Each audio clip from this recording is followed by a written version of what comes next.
Bonjour tout le monde, bienvenue à cette séance Informagro.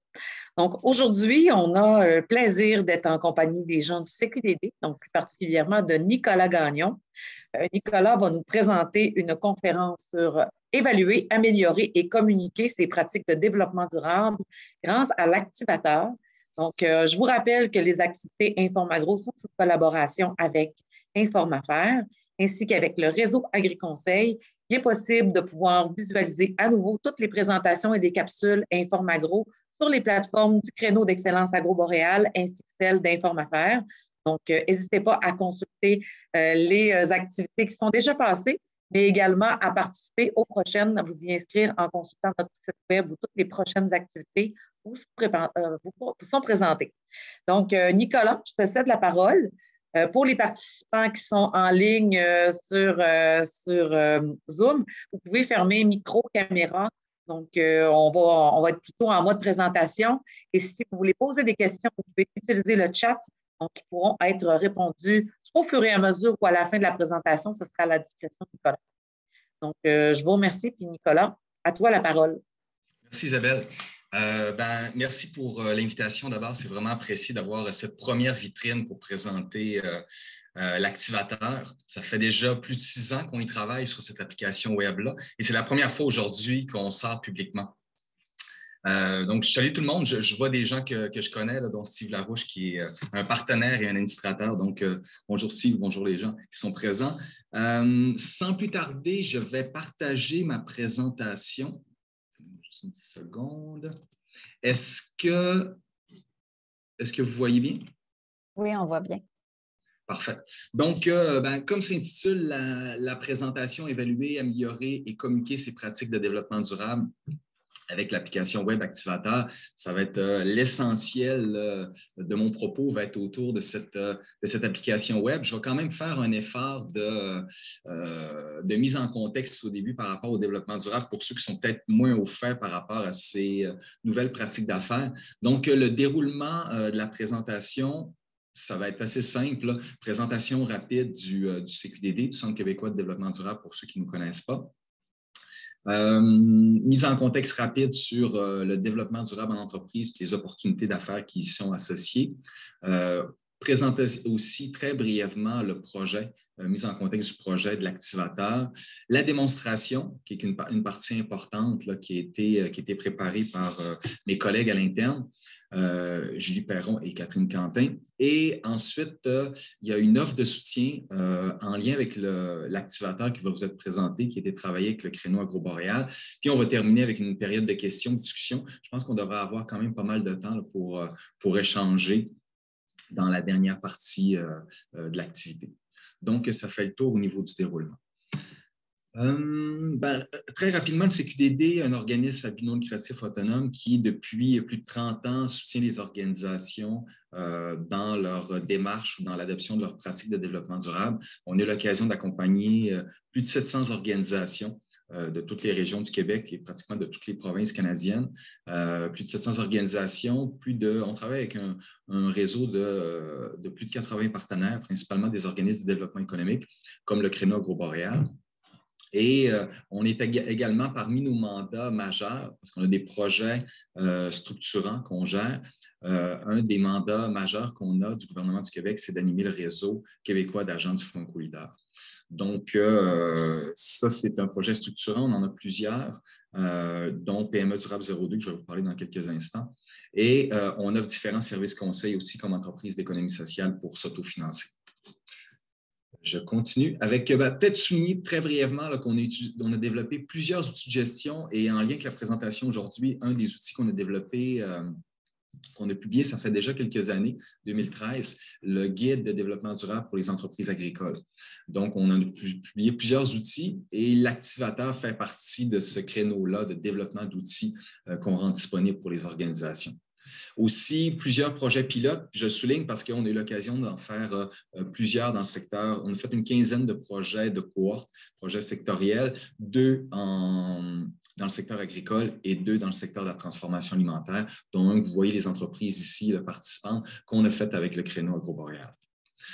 Donc, pour ce qui est du CQDD, la présentation aujourd'hui s'inscrit dans le cadre de la programmation des activités de PME durable 02. Je tiens à le souligner, c'est important parce que l'ensemble des activités qu'on fait dans ce projet-là pour soutenir les entreprises est financé par le gouvernement du Québec, Nutrinard et Rio Tinto, en plus de nos partenaires territoriaux, Promotion Saguenay, la MRC Domaine du Roi, la MRC Lac-Saint-Jean-Est, la MRC du Fjord du Saguenay, la MRC Maria-Chapdelaine et Pequagami, Inukjuit-Tékouécan.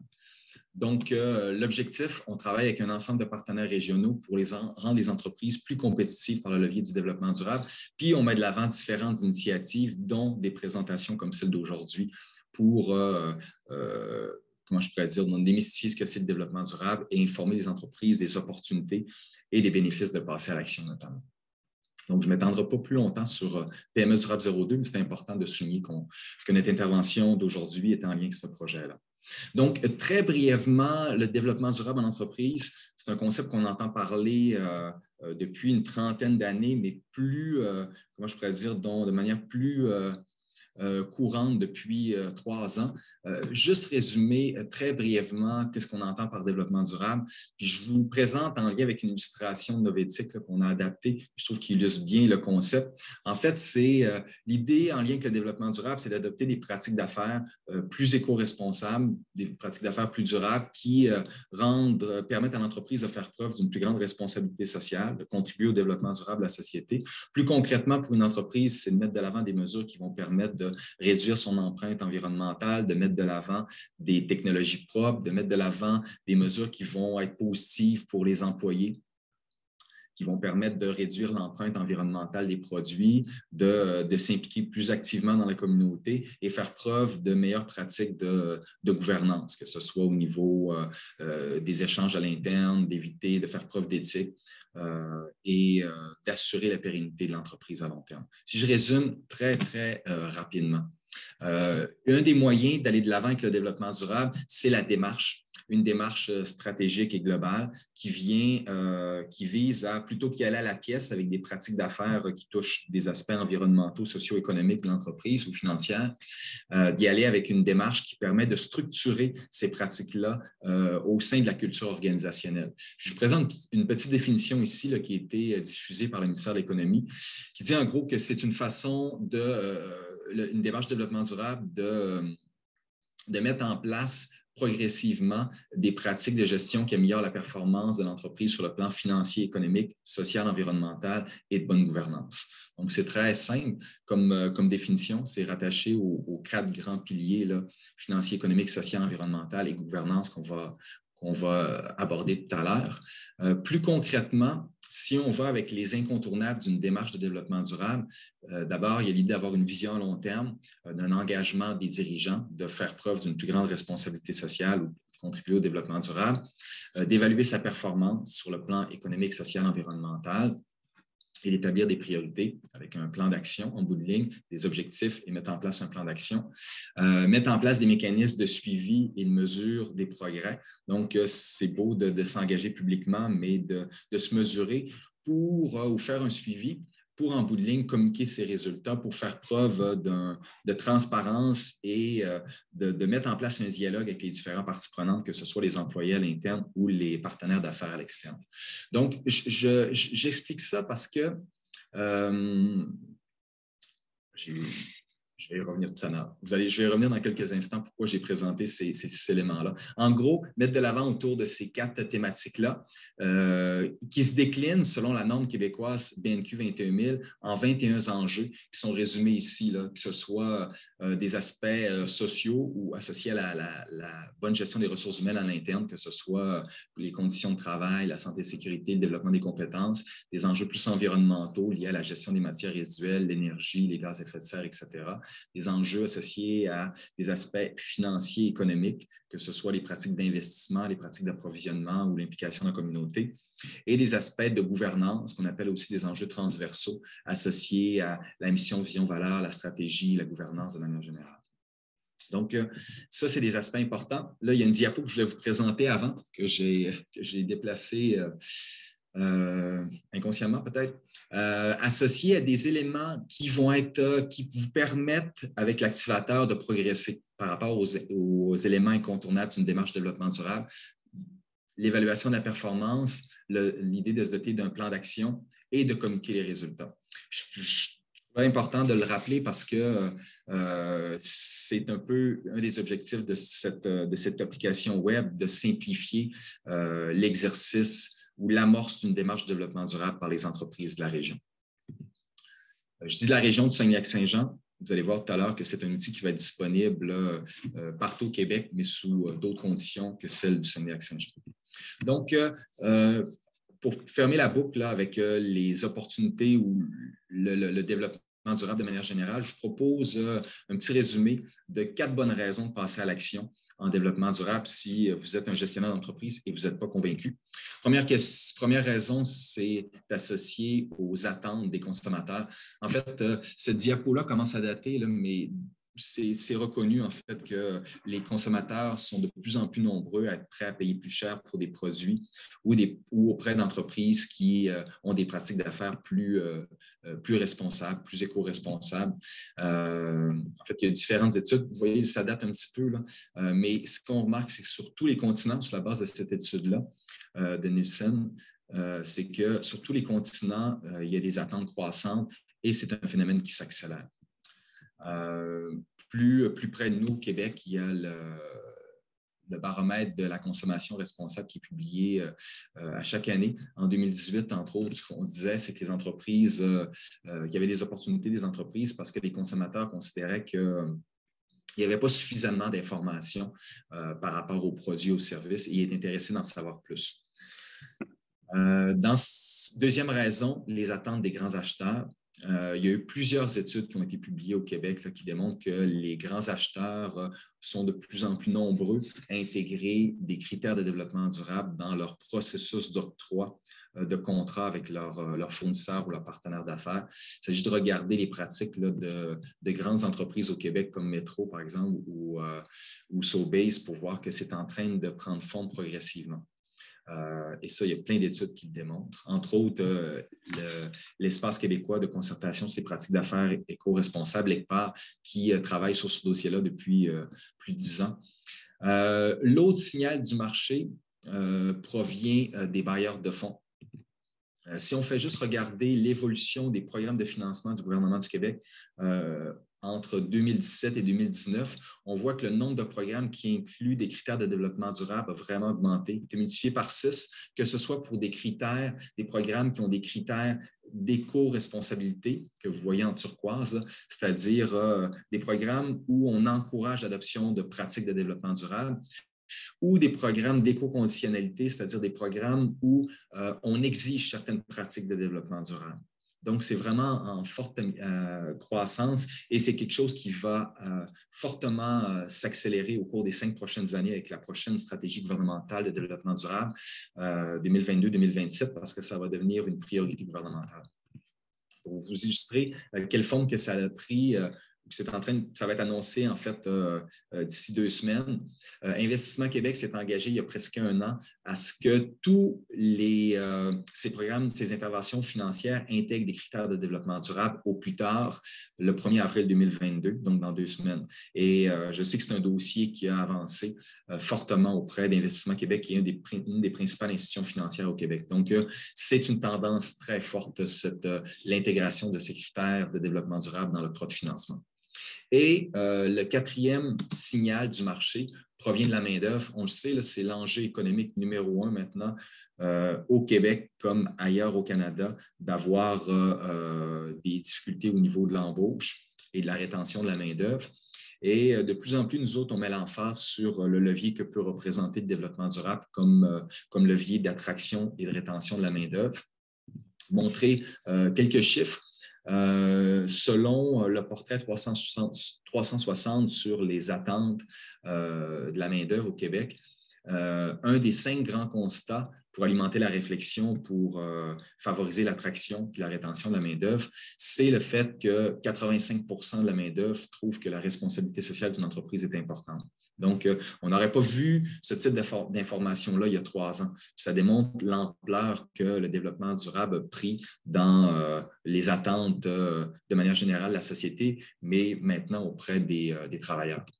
Un autre chiffre intéressant, c'est que 87% des plus jeunes, des 18-34 ans, qui correspondent plus ou moins aux milléniaux, trouvent que c'est important d'évoluer dans une organisation qui améliore la société. Et on parle d'environ 85% pour travailler dans une organisation qui contribue à protéger l'environnement. Donc, selon cette étude majeure-là qui a été publiée en 2020, c'est rendu un enjeu stratégique pour les entreprises de se positionner en développement durable. Un autre chiffre plus récent qui a été publié cette année par KPMG dans le cadre de l'étude Focus Québec 2025. Ils ont fait une étude auprès des entreprises au Québec et 58% des répondants qui proviennent des régions ressources accordent de l'importance aux valeurs sociétales et environnementales au moment de considérer une opportunité d'emploi. Donc, je pense que c'est à considérer si vous vous dotez d'une démarche de développement durable, ça ne va pas changer la donne demain matin, mais comme enjeu stratégique pour garder la main-d'œuvre ou les attirer, c'est un levier drôlement intéressant à considérer. Donc, tout ça, c'est documenté depuis une dizaine d'années. Il y a 10 ans déjà, le ministère de l'Économie publiait un document qui présentait les différents bénéfices que vous voyez ici, associés au développement durable en entreprise, mais je pense que ça se concrétise de plus en plus avec l'évolution des pratiques d'affaires des entreprises. Donc, petit topo rapide sur les opportunités d'affaires pour aller maintenant plus concrètement sur le sujet de la présentation qui est l'activateur. Application d'autodiagnostic, planification et communication en développement durable. Donc, mise en contexte, d'abord, ce projet-là, où on a déjà investi, soit dit en passant, plus de 250 000 $ dans cet outil-là. Donc, c'est vraiment un outil majeur au niveau du Saguenay-Lac-Saint-Jean d'abord, mais pour les entreprises de manière générale au Québec, dans la mesure où, d'abord, pour le Saguenay-Lac-Saint-Jean, il y a une volonté des organismes de développement économique d'accélérer le virage des entreprises en développement durable, dans le cadre de PME Durable 02, en lien avec les signaux du marché que je viens juste de vous présenter. Parce que les acteurs économiques ont réalisé qu'en fait, c'était important que les entreprises se positionnent comme ça. Et aussi, il fallait leur simplifier la vie en les soutenant davantage au niveau de l'adoption de ces nouvelles pratiques. Ensuite, ce qu'on constate, c'est qu'il y a un manque de temps, de ressources financières et d'expertise pour les entreprises pour intégrer le développement durable à leurs pratiques d'affaires.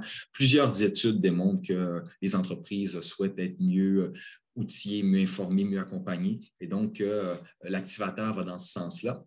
Autre constat important qui ont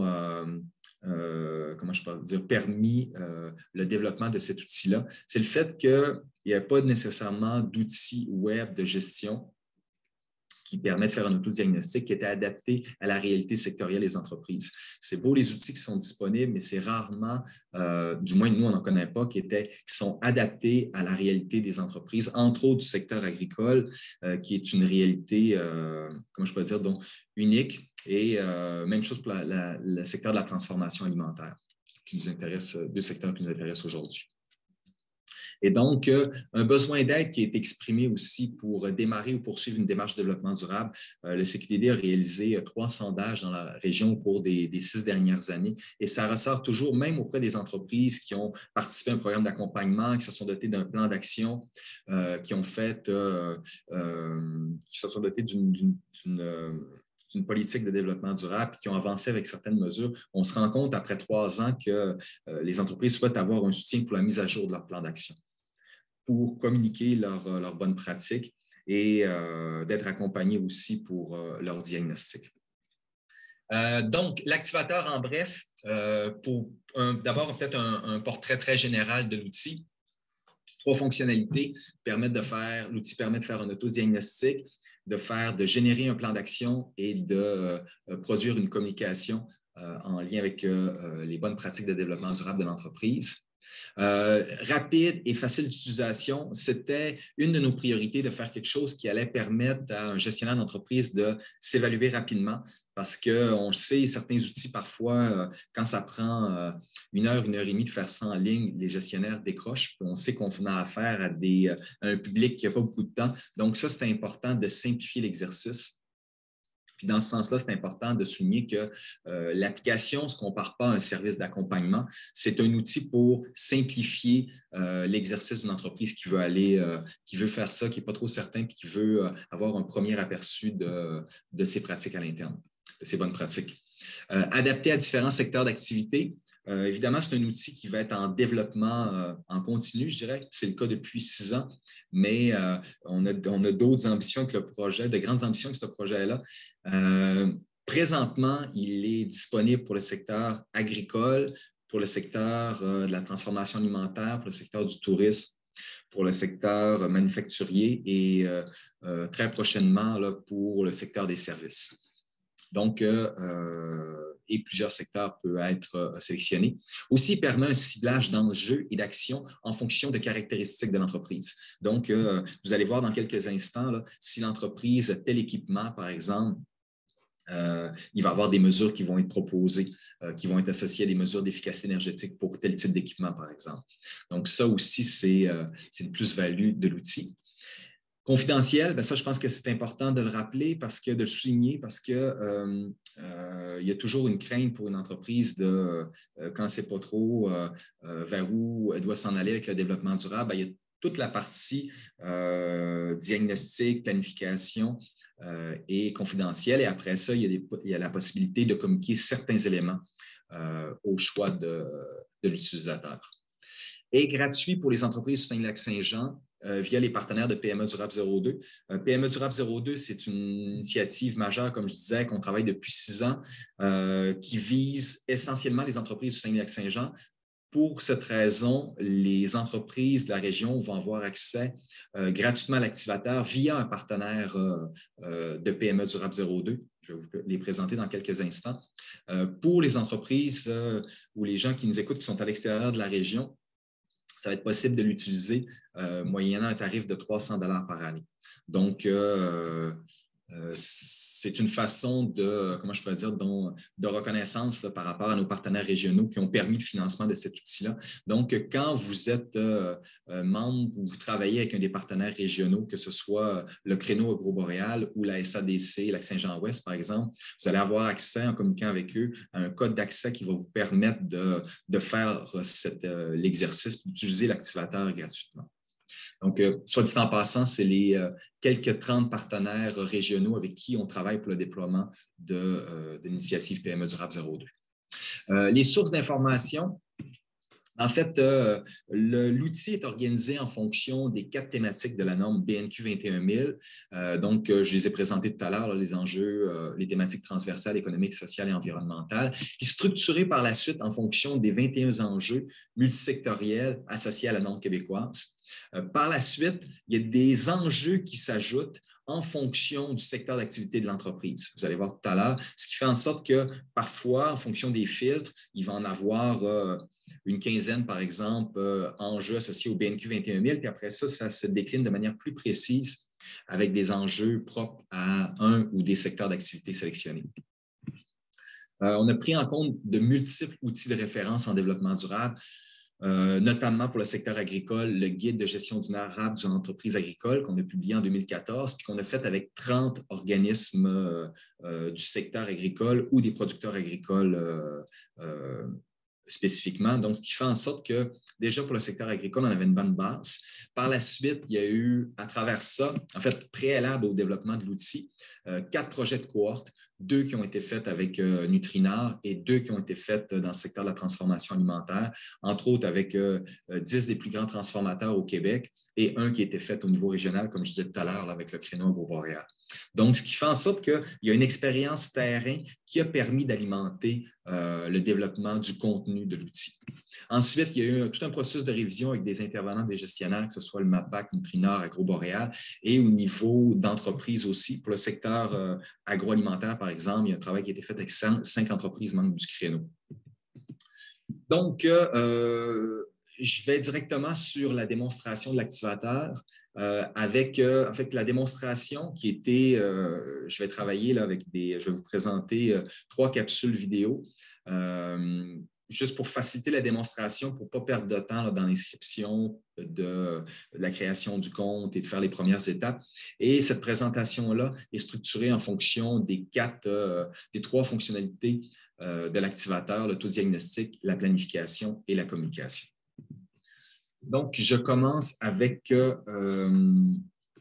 l'autodiagnostic. Je vous demanderai d'être indulgent parce que c'est la première fois que je fais une démonstration avec une capsule vidéo et du contenu en même temps que je dois vous présenter. Donc, je vais essayer de rendre ça fluide, mais ça se peut que des fois, je dois arrêter la présentation ou revenir en arrière. Donc, je pars ça. Donc, la première chose, c'est vous devez avoir créé un compte tout d'abord et par la suite, vous arrivez à la section identification de l'entreprise. Vous devez choisir votre secteur, le type d'entreprise que vous avez, privé, au BNL, etc. Fournir certaines informations liées aux coordonnées de l'entreprise et aux répondants pour qu'au besoin, on puisse faire un suivi avec la personne si jamais il y a des informations qui doivent être ajustées pour les communications, par exemple. Ensuite, on se retrouve à la section où on doit définir notre secteur d'activité, c'est-à-dire pour les fins de la présentation, on a décidé de choisir 2 secteurs d'activité, soit la transformation alimentaire et le secteur agricole. Aussi, pour le secteur agricole, on est allé avec le sous-secteur qui est production végétale. Donc, pour l'instant, pour le secteur agricole, on peut aller avec 2 sous-secteurs, donc production végétale, production animale. Et pour la démonstration, comme je disais, on y va avec production végétale. Par la suite, bon, certaines entreprises agroalimentaires de la région ont également un volet touristique. Donc, et vous pouvez voir ici qu'il y a différents sous-secteurs associés au secteur touristique. On a travaillé également avec le secteur, avec le créneau tourisme d'aventure et écotourisme. Donc, excusez-moi, j'ai passé tout droit, je reviens.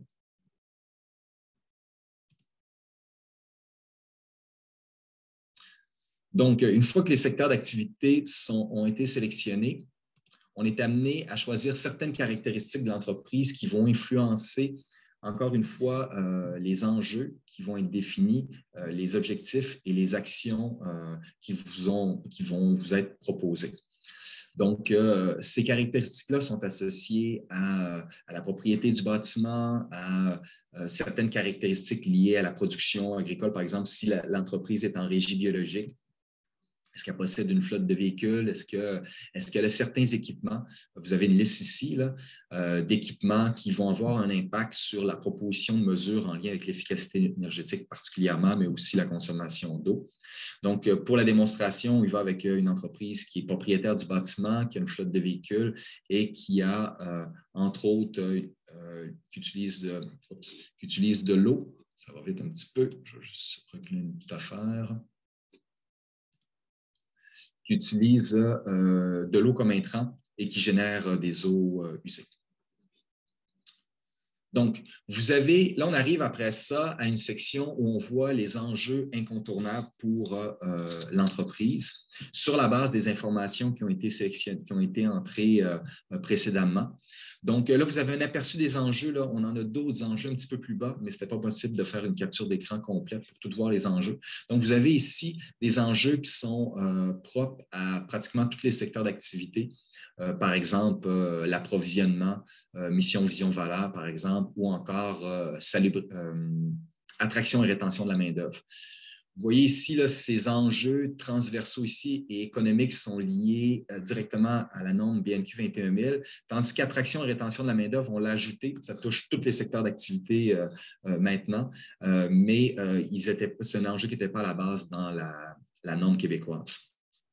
Aussi, les enjeux qui ont été ajoutés, qui sont propres au secteur de la transformation alimentaire, sont la salubrité alimentaire et également, on ne voit pas tout à fait, l'éco-conception.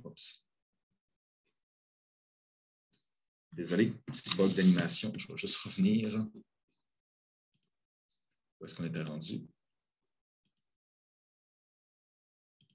Donc, Donc, l'éco-conception, c'est un enjeu qui est également propre au secteur de la transformation alimentaire parce qu'il y a un enjeu d'emballage. Pour le secteur agricole, parmi les enjeux qui ont été ajoutés, la gestion des sols, l'utilisation de pesticides et la biodiversité sont propres au secteur agricole, touchent notamment le secteur agricole, j'aurais dit. Donc, par la suite, désolé, je me reprends.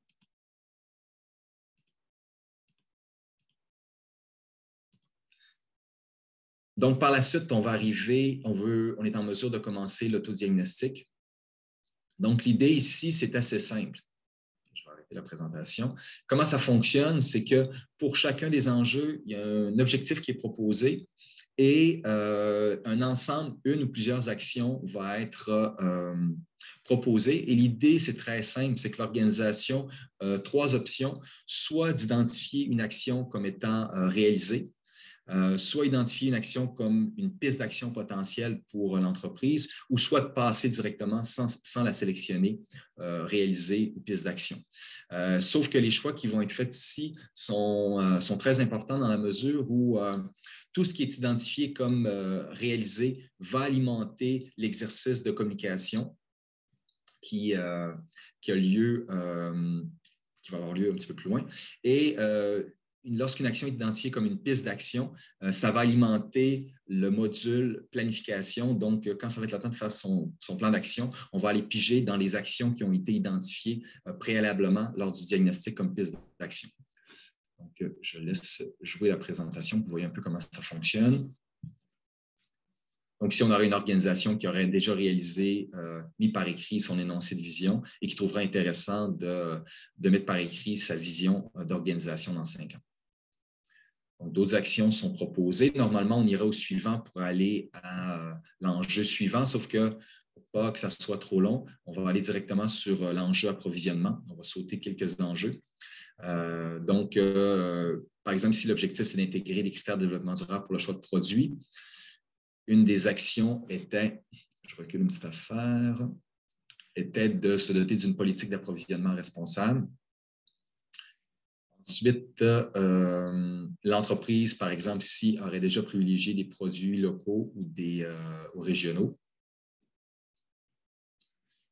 Donc, évidemment, c'est une présentation accélérée. Là, on irait maintenant à l'enjeu santé et sécurité au travail. L'entreprise identifie comme piste d'action de se doter d'un plan de prévention en santé et sécurité au travail et a déjà réalisé une formation à secouristes aux employés sur le terrain, par exemple. On passe rapidement. Évidemment, l'idée, c'est de passer sur chacune des libellés. Là, il y a une petite coquille ici qui va être corrigée là, sur des cartes. C'est plus aussi le secteur agricole. On irait maintenant sur la gestion des sols. Par exemple, l'entreprise réalise déjà une rotation des cultures. Plusieurs actions sont propres au secteur agricole et on va rapidement. La gestion des pesticides. Une piste d'action ici, par exemple, c'est d'aller vers la possibilité de convertir une partie de la totalité de la production en mode biologique, comme piste d'action. Et une des actions réalisées, c'est d'avoir déterminé les principaux ennemis des cultures.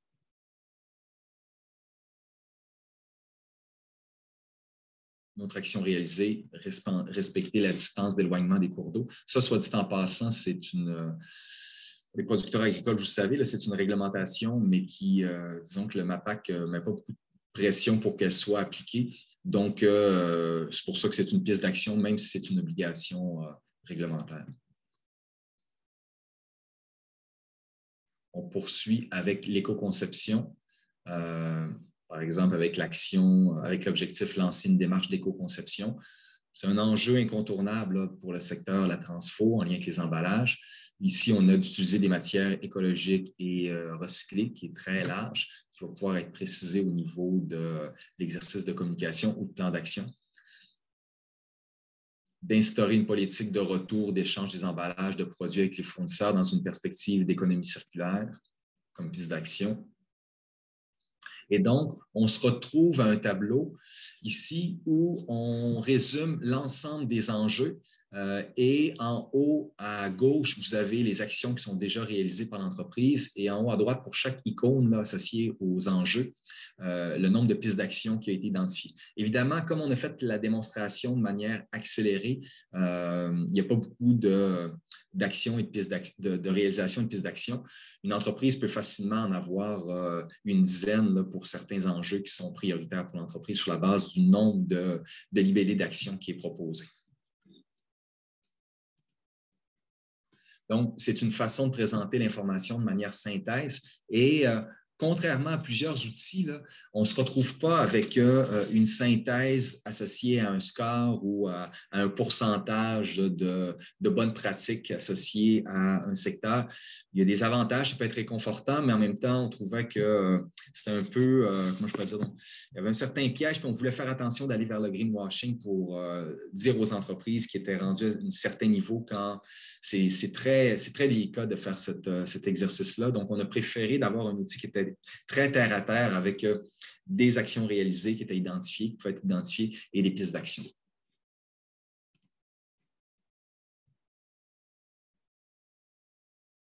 Donc, vous avez l'aperçu global des résultats.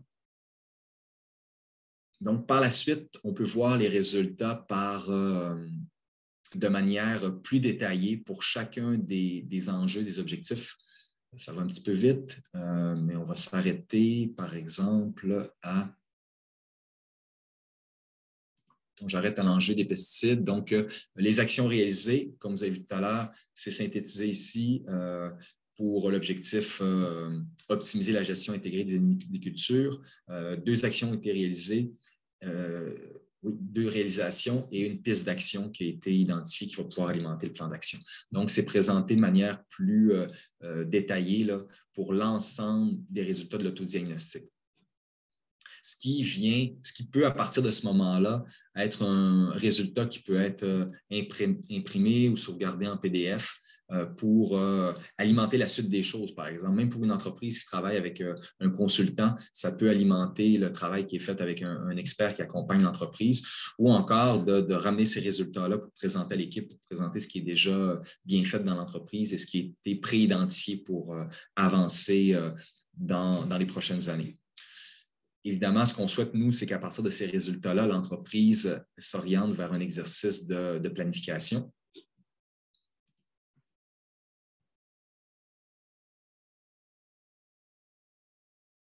Donc, j'active la deuxième. Ce n'est pas la deuxième vidéo. Désolé. J'active pour de vrai la deuxième vidéo. Donc, on se retrouve au menu principal et là, on a la possibilité d'aller sur l'onglet « Créer un nouveau plan d'action ». Il y a un nouveau plan d'action parce qu'il y a la possibilité de créer plusieurs plans d'action à chaque année ou par filière, par exemple. C'est une possibilité. Là, à partir de là, l'application nous présente les enjeux pour lesquels il y a des pistes d'action qui ont été identifiées. Là, c'est un peu limité. Évidemment, plus on a choisi d'action, plus il va y avoir du matériel. Et la première étape, c'est de nommer notre plan d'action, de définir la date au niveau de la portée. Et par la suite, la deuxième chose que l'utilisateur doit faire, c'est de sélectionner les enjeux pour lesquels il veut identifier des actions. Donc, l'entreprise n'est pas obligée de travailler nécessairement sur tous les enjeux. Elle peut, mais elle est limitée avec les enjeux qu'elle a, pas les enjeux, mais les actions, les enjeux pour lesquels elle a défini des actions. Ce qui fait en sorte qu'au besoin, l'entreprise peut revenir en arrière et sélectionner d'autres actions associées à des enjeux pour lesquels elle est allée rapidement, ou encore avec ça j'ai oublié d'en parler, par rapport à des enjeux supplémentaires qui n'ont pas été identifiés comme incontournables, mais sur lesquels l'entreprise peut se pencher. Je tiens à dire que l'exercice de planification se fait en 4 étapes. Le choix des enjeux, la modification des objectifs et des plans d'action et des pistes d'action, la planification des actions et le suivi du plan d'action. Donc là, on est à l'étape le choix des enjeux. Ce qui a été fait, donc 1, 2, 3, 4, 5 enjeux ont été sélectionnés pour produire le plan d'action. Là, à partir de là, on va revoir chacune des actions. Et là, on a deux options, en fait, trois options. Soit qu'on sélectionne ou non une action, ou soit qu'on la modifie pour la rendre plus concrète, plus adaptée à la réalité de l'entreprise, ou encore, on peut ajouter des nouvelles actions parce qu'on s'est rendu compte que, ah oui, pour la mission Vision-Valeur, oui, telle action, c'est pertinent, mais il y aurait une action préalable à mettre de l'avant ou une action qui serait pertinente pour l'entreprise. Donc, l'outil, tout en permettant, tout en facilitant l'exercice de planification, offre une flexibilité pour ajouter des choses aux besoins. Donc, si l'entreprise aurait sélectionné de mettre en place une vision, je me souviens bien. Par la suite, l'entreprise sélectionne l'action adopter une politique d'approvisionnement responsable et peut, si ma mémoire est bonne, l'ajuster. Est-ce qu'on l'ajuste ici?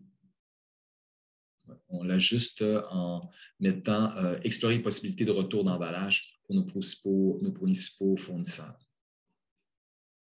C'est quelque chose qui aurait pu se retrouver plus loin aussi là, dans l'exercice au niveau de l'éco-conception.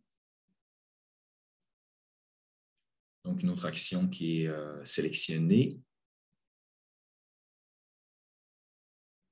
Même chose au niveau des pesticides. Et au niveau de l'éco-conception, on y va avec la modification d'une action. Puis vous allez voir plus concrètement comment ça peut être fait. C'est très simple. Donc, ici, l'action serait de participer à un projet pilote d'éco-conception d'emballage, par exemple, qui peut être ajouté facilement. Donc, on se retrouve ici à la possibilité, on a la possibilité ici de pouvoir d'aller plus concrètement dans la planification de chacune des actions qui a été retenue en définissant l'échéancier, le responsable, la cible et le coût estimé. Ça, c'est quelque chose présentement qui s'affiche automatiquement. Ce qui est prévu, c'est l'utilisateur a le choix ou non de remplir ces éléments-là. Éventuellement, ça va être une option de l'afficher ou non. Pour l'instant, ce ne l'est pas, mais l'utilisateur a vraiment le choix de le remplir ou non. Donc, on a l'exemple ici, mission, vision, valeur, de définir, mettre par écrit sa vision. Plus concrètement, ici, avec l'exemple au niveau de l'éco-conception, pour d'instaurer une politique de retour d'échange, on peut mettre l'ADAPT, on peut mettre le porteur à l'interne qui va s'occuper de la mise en œuvre de cette action-là, de mettre une cible. Par exemple, le nombre de fournisseurs qui ont été contactés pour mettre en place ce processus-là de récupération des emballages et d'estimer un coût. Ça peut être un coût concret pour le réaliser en dépenses, mais ça peut être aussi en salaire. Ici, on l'a imaginé en salaire là, pour le temps qu'un gestionnaire prendrait. Même chose pour participer à un projet pilote, c'est qui le porteur. L'idée, c'est d'avoir participé au projet. Puis, ça coûte, par exemple, 1 000 pour participer à ce projet-là qui est proposé par le créneau agroboréal, par exemple. On arrive à la dernière section pour le volet, le module plan d'action, où on peut voir notre plan d'action, le visualiser et faire un suivi. Même. Ça, si on veut, c'est la 4e fonctionnalité de l'outil, de pouvoir en faire un suivi. On est conscient que ce n'est pas tout le monde qui aime ça travailler, faire un suivi en ligne comme ça, mais c'est une option si les gens veulent limiter au maximum la paperasse associée à la stratégie de développement durable. Donc, l'entreprise peut identifier, c'est très simple, est-ce que l'action a été réalisée? Est-ce que, pour l'instant, il va y avoir une démonstration pour la gestion des pesticides, par exemple. Est-ce qu'elle est réalisée, est-ce qu'elle est en cours ou est-ce qu'elle est non réalisée? C'est assez simple, mais ça permet de faire un suivi rapide. Et donc, c'est plus facile, évidemment, quand il y a des cibles qui ont été identifiées et une date d'échéance. Puis, on a l'exemple ici d'actions qui ne seraient pas encore réalisées et une qui serait réalisée. Donc, ça fait le tour pour le volet planification. Là, je vais vite, il reste une démo à faire pour le volet communication.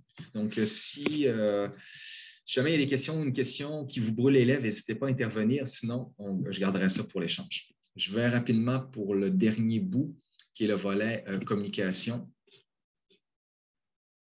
Oups, on est encore, donnez-moi une petite seconde. OK. Donc, c'est parti. L'option de pouvoir créer ou modifier une page communication avec l'activateur, ça, c'est vraiment quelque chose qui est intéressant.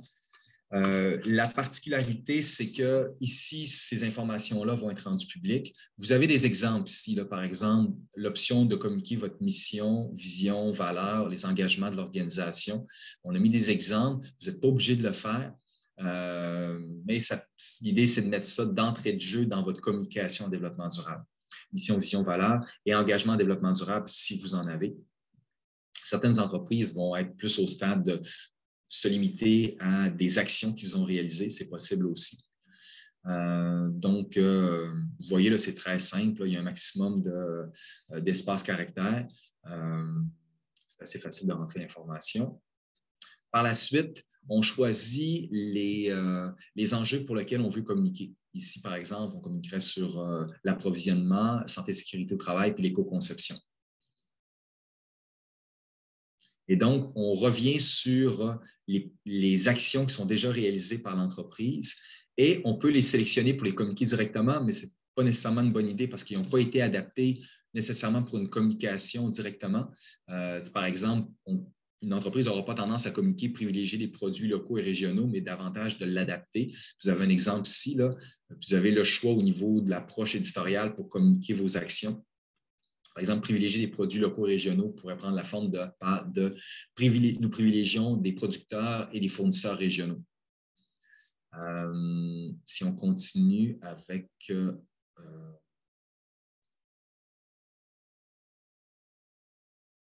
offrir une formation en secourisme, là, ça va être nous offrons une formation en secourisme aux employés sur le terrain.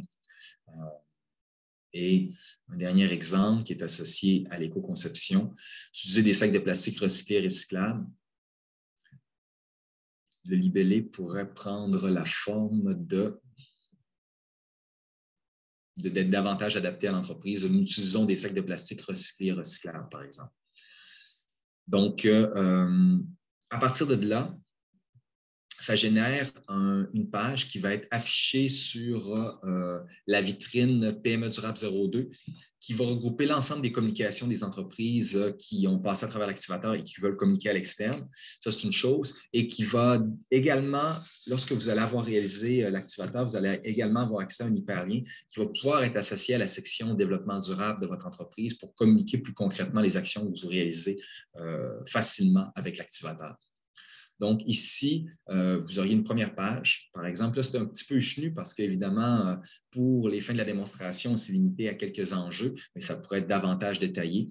Donc, il y a une première aperçu de haut de page qui résume les engagements, qui permet, avec un icône, d'afficher les engagements et les trois enjeux sur lesquels l'entreprise a décidé de communiquer.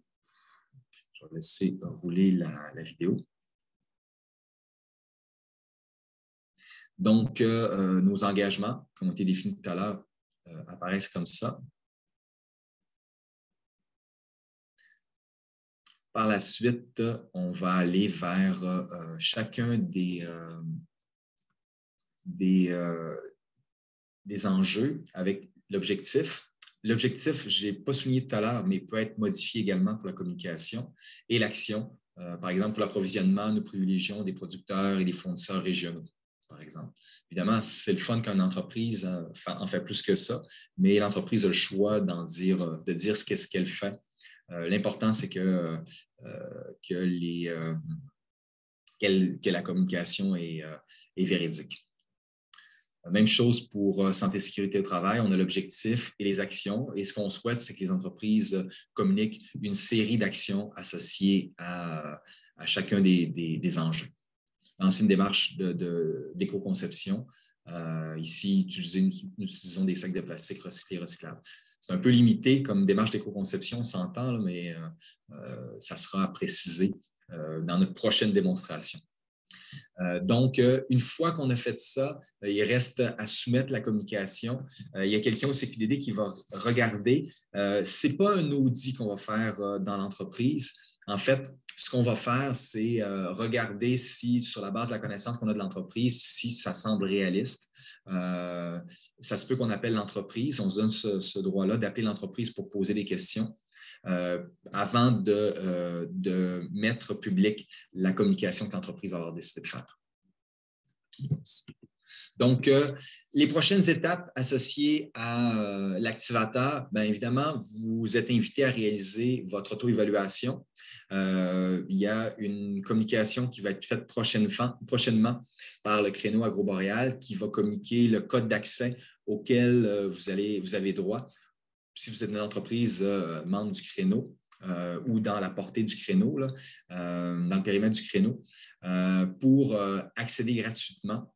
Une petite précision, c'est qu'étant donné qu'il y a des coûts pour les entreprises qui ne sont pas de la région, il va y avoir une demande qui est faite, c'est d'avoir votre numéro de carte de crédit. Et je vous rassure, il n'y a pas de coût associé à l'utilisation de l'activateur tant qu'il n'y aura pas une demande qui va être faite dans ce sens-là ou une communication qui va vous avoir été faite pour dire, bon, par exemple, vous êtes... de toute façon, si vous n'êtes pas de la région, il va y avoir un coût. Si vous êtes de la région, ça passe par le code d'accès Agroboréal. Donc, il n'y a pas de souci à avoir. C'est juste qu'au niveau du fonctionnement, c'était plus simple de demander le numéro de carte de crédit.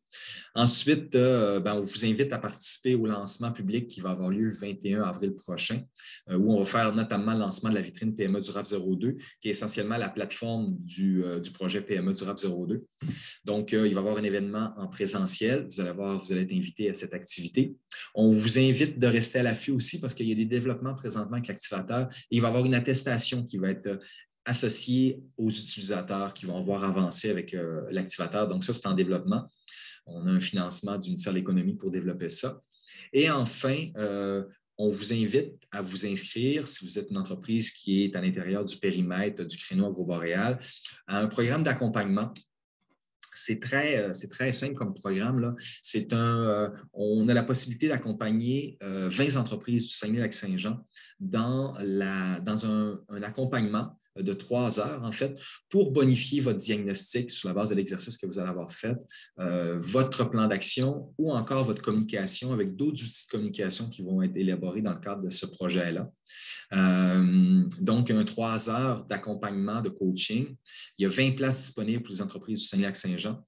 Le coût est de 100 $ par entreprise et la possibilité d'inscription va vous être transmise prochainement pour ceux qui ont de l'intérêt et qui souhaitent bénéficier des 3 heures. Reste que l'utilisation de l'activateur est quand même accessible si vous ne participez pas à ce projet-là. Je pense que ça fait le tour. S'il y a des questions, des commentaires, je pense que c'est le temps. Je te rends le micro, Isabelle. Merci beaucoup, Nicolas. Oui, il y avait une question en ligne sur Facebook. Donc, c'est Florence qui me le mentionnait. Donc, quelqu'un voulait savoir s'il y avait possibilité d'arrimer ça avec des certifications comme B Corp, par exemple. Oui, tout à fait. Dans le sens qu'une entreprise qui a décidé qui a passé à travers le processus, B Corp, essentiellement, vous permet d'aller chercher la certification. En développement durable, c'est une forme de communication, mais si elle souhaite communiquer par rapport à certains enjeux, elle peut utiliser l'activateur pour générer cette page de communication qui va être affichée minimalement pour les entreprises du Saguenay-Lac-Saint-Jean sur le site, la plateforme PME Durable 02, mais qui va générer un hyperlien qui va pouvoir être communiqué via le site de l'entreprise. Donc, oui, c'est possible. Puis, dans le fond, est-ce que de la même façon, quelqu'un qui a utilisé l'activateur, ça peut lui faciliter l'accès à ce genre de certification-là? Oui, parce que il faut progresser par rapport à certaines pratiques avec la certification B Corp. Et l'idée, c'est, en bout de ligne, l'activateur, j'ai été dans le très opérationnel, là, mais l'idée, c'est permettre à l'entreprise d'avoir un aperçu de ses bonnes pratiques, des possibilités d'amélioration, de se faire un plan de match pour pouvoir s'améliorer. Éventuellement, de communiquer ses pratiques. Mais avant tout, d'avoir un plan de match pour s'améliorer. Puis après, peut-être 1 an ou 2, l'entreprise commence à être assez avancée et veut communiquer ses bonnes pratiques qui lui permettraient de se démarquer, mais ça va être possible avec l'activateur. Parfait. Est-ce qu'il y a d'autres questions parmi les personnes qui sont présentes à la rencontre Zoom? Donc, s'il n'y a pas d'autres questions, bien, sachez que la rencontre a été enregistrée. Donc, si vous voulez revisionner à nouveau la capsule, ce sera possible de le faire. Il est aussi possible de contacter Nicolas et son équipe au Centre québécois de développement durable si vous voulez avoir plus d'informations sur l'activateur ou également sur leurs autres services en termes d'accompagnement des entreprises, notamment des PME, au niveau du développement durable.